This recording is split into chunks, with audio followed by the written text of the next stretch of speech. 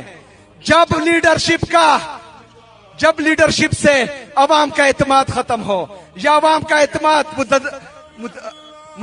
متزلزل ہو، اور وہ جو ہے اپنے لیڈرشپ کو شک کی نگاہوں سے دیکھیں، تو میرے پاکستانیوں، فائدہ پھر کسی کا نہیں ہونا۔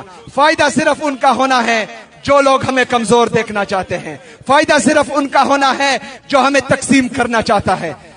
فائدہ صرف اس کا ہونا ہے جو عمران خان سے ڈرتا ہے۔ فائدہ صرف اسی کا ہوگا جو عمران خان صاحب کی آواز سے ڈرتا ہے۔ فائدہ اس کا ہوگا جس کو عمران خان صاحب کی تصویر سے بھی ڈر لگتا ہے۔ فائدہ صرف اس کا ہوگا جس کی وجہ سے عمران خان جیل میں ہے۔ فائدہ صرف اس کا ہوگا جس نے جمہوریت کو کمزور کیا ہوا ہے۔ فائدہ صرف اس کا ہوگا جس نے ہماری عدالتوں کو مفلوج کیا ہوا ہے۔ فائدہ صرف اسی کا ہوگا جو پاکستان کو ترقی نہیں دینا چاہتا۔ ہم نے ان کا فائدہ نہیں ہونے دینا۔ ہم نے فائدہ عمران خان کا ہونے دینا ہے۔ ہم نے فائدہ پاکستان تحریک انصاف کا ہونے دینا ہے۔ ہم نے لڑنا ہے، ہم نے جھکنا نہیں ہے، ہم نے اتحاد سے رہنا ہے، ہم نے تقسیم نہیں ہونا۔ اتحاد ہی طاقت ہے، ہم آپ کی طاقت ہے، آپ ہماری طاقت ہے۔ ایک ساتھ مل کر، پاؤں سے پاؤں ملا کر، قدم سے قدم ملا کر، ہاتھ سے ہاتھ ملا کر، کندھے سے کندھے ملا کر ان کا مقابلہ کرنا ہے، ان کو شکست دینی ہے، عمران خان کو باہر لانا ہے، عمران خان کو وزیر اعظم بنانا ہے انشاءاللہ تعالی۔ چند لوگوں کی خوشیوں ہمیں منگل کے دن اڈیالہ جیل بلایا ہے، انشاءاللہ تعالی ہم جائیں گے اڈیالہ جیل انشاءاللہ۔ تو بالآخر علیمہ خان صاحبہ کی اور ان کی بہنوں کی بات سنی گئی، اور اب منگل کے روز اڈیالہ جیل جانے کا اعلان کیا ہے، اور ڈی چوک کی تیاریاں بھی انہوں نے کہا جی ہم کر رہے ہیں۔ آپ نے دیکھا ہوگا کہ جب انہوں نے پوچھا کہ میں آپ کی طرف آتا ہوں، کیونکہ اب پبلک جو ہے، عوام، ووٹر، سپورٹر، وہ کہتے ہیں جناب فیصلہ کریں، اور اب باتوں کا وقت نہیں بلکہ عملی اقدامات کا وقت ہے۔